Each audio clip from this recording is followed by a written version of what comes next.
À Chiera, Anteflou, 166 interventions pendant les fêtes de fin d'année. Le service des urgences chirurgicales de la Chiera Anteflou a enregistré 166 interventions depuis le 31 décembre jusqu'à ce samedi 2 janvier 2021.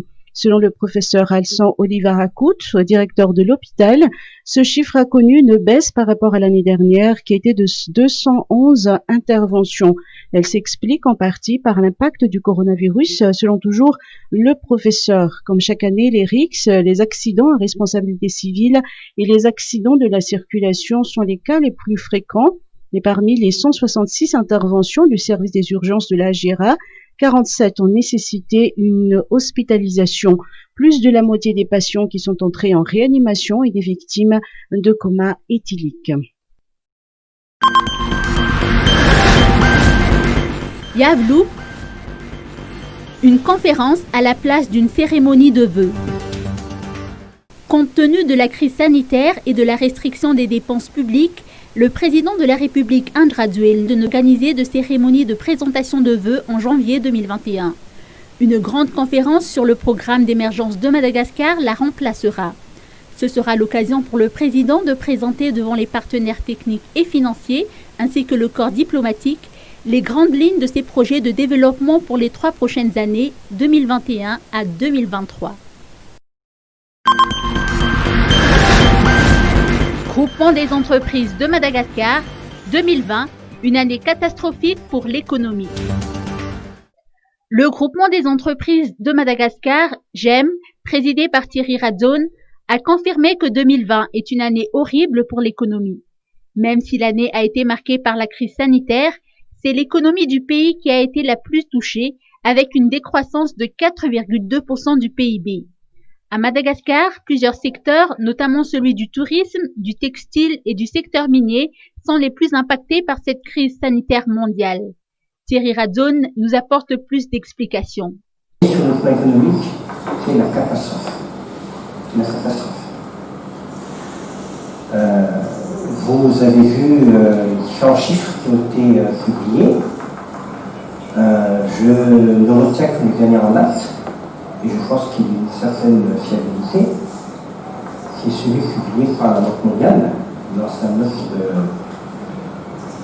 il y a 15 jours, qui prévoit pour cette année 2020 une décroissance de moins 4,2% du PIB. Ce qui est totalement éloigné des prévisions annoncées par le gouvernement en juillet 2020, lorsqu'il a fait sa loi de finances rectificative. Il avait annoncé un léger repli de moins 0,8%. Et là, nous en sommes à moins 5,2%. Selon le secteur privé, cette décroissance aurait pu être évitée si on avait mis les moyens nécessaires pour soutenir l'économie. Notons que le plan d'urgence multisectoriel pour la relance économique n'est pas encore mis en œuvre. Nous ne réussirons pas à réellement développer l'économie de ce pays s'il n'y a pas ce lien très fort entre les publics et les privés. Et ce lien fort entre les privés passe d'abord par la qualité du dialogue que nous souhaitons très fortement. Si aujourd'hui il n'est pas possible qu'on mette ça en place au niveau des départements ministériels, ce que nous comptons d'ailleurs, qu'à cela ne tienne. Mais que ça se fasse, c'est-à-dire qu'au niveau des présidents, au niveau des ministres qui sont prêts, au moins 200 par an, sinon 300 par an, pour discuter de cette stratégie de l'économie. Et ça me paraît d'autant plus crucial aujourd'hui que nous traversons une période de crise sans précédent. Sans précédent. On ne peut pas s'ignorer dans un contexte aussi difficile que nous traversons aujourd'hui. Il y va aussi bien de la consolidation des recettes de l'État, d'une part, que de la survie du développement des entreprises, d'autre part. Madagascar a besoin d'une politique de relance économique très forte pour pouvoir redémarrer et sauver le secteur privé.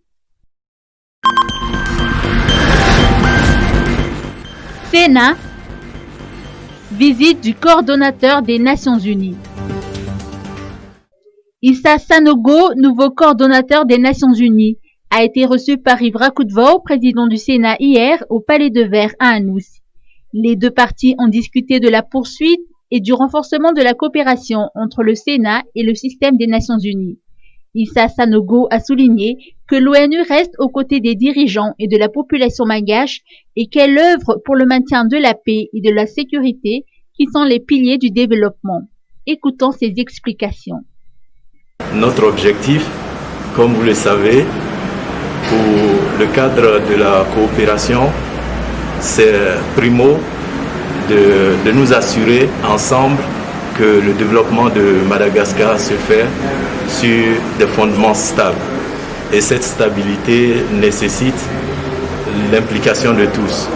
Et je crois que les autorités que j'ai pu rencontrer jusque-là sont de façon unanime